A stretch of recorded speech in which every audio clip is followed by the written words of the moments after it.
இல்லை பாருங்க, கடவுள் வந்தது உணவிலே சாதாரண மனிதனாக எடுக்க வேண்டும் என்பதற்காக அன்னை மேரியின் வயிற்றிலே ஒதுக்கின்றார்.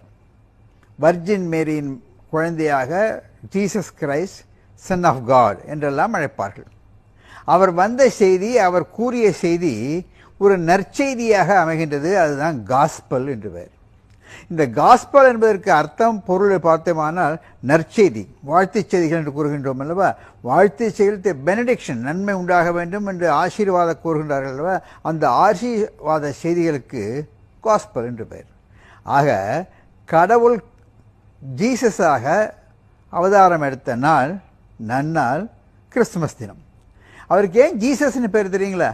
நம்முடைய பாவங்களை போக்குவதற்காக அவதாரம் எடுத்ததுனால அவருக்கு ஜீசஸ் என்று பேர். ஜீசஸ் ஒரு சாதாரண மனிதனாக அவதாரம் எடுத்து நம்மை ஒய்விப்பதற்காக வந்த கடவுளின் திருக்குமாரன்.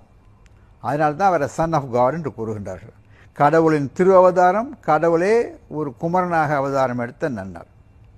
இது உலகம் பூராவும் கொண்டாடுகின்றோம். இது மகிழ்ச்சிகரமான நன்னாள். இதில் ஒரு செய்தி இருக்குங்க. மகிழ்ச்சிகரமானது, புனிதமான நன்னாள், அதை நாம் வணங்குகின்றோம், கிறிஸ்துவை வணங்குகின்றோம் என்பது ஒரு புறம் இருக்க, நமக்கு கடவுள் ஒரு செய்தியையும் கொடுக்கின்றார். அதாவது இந்த திரு நன்னாளில் பாருங்க, நம்ம கிறிஸ்துவை பற்றி நினைக்கின்றோம், அவரை வணங்குகின்றோம், அவரை போற்றுகின்றோம், அவருடைய ஆசீர்வாதங்களை எதிர்பார்த்திருக்கின்றோம். அந்த கிறிஸ்து ஜீசஸ் அவர்கள் உலகத்திலே இருக்கின்ற நமக்காக பாடுபட்டு சிலுவையிலே உறைந்தார். ஜீசஸ் எம்பெருமான், அந்த இயேசு பெருமான் சிலுவையிலே உறைந்தது நம்மை காப்பதற்காக, பிறர் பாவங்களை போக்குவதற்கு, பிறர் இன்னல்களை களைவதற்காக அவதாரம் எடுத்தவர் அல்லவா. ஆகவே அவர் என்ன செய்கிறார்? பாவங்களை சுமப்பதன் முகத்தான் சிலுவையை சுமந்தார், கஷ்ட நஷ்டங்களை அடைந்தார். சிலுவையை சுமந்தது மட்டுமல்லாமல் சிலுவையிலே உறைந்தார். எப்பேற்பட்ட தியாகம் பாருங்கள்.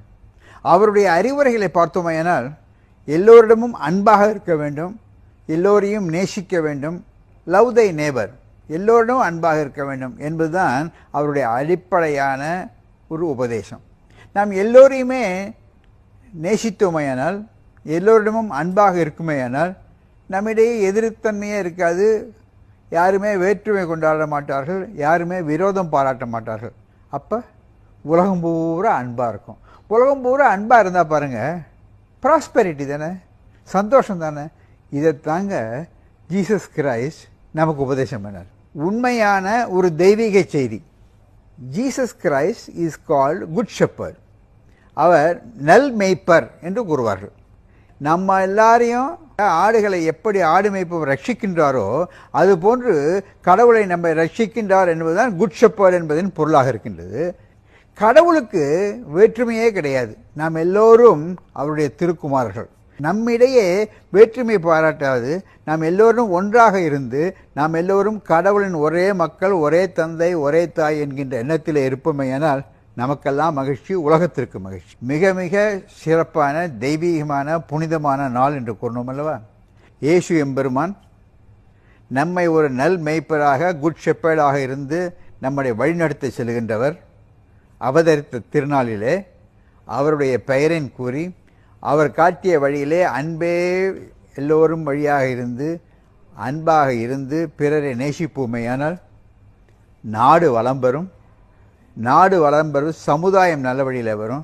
நாம் ஒவ்வொருவரையும் அன்போடு நேசித்து பழகினோமேயானால் நம்ம எல்லோரும் சகோதரர்கள் என்கின்ற பாவம் வறுமையானால் மகிழ்ச்சி தானே. மகிழ்ச்சியாக இருப்போமேயானால் நமக்கு ஒரு வளர்ச்சி தானே.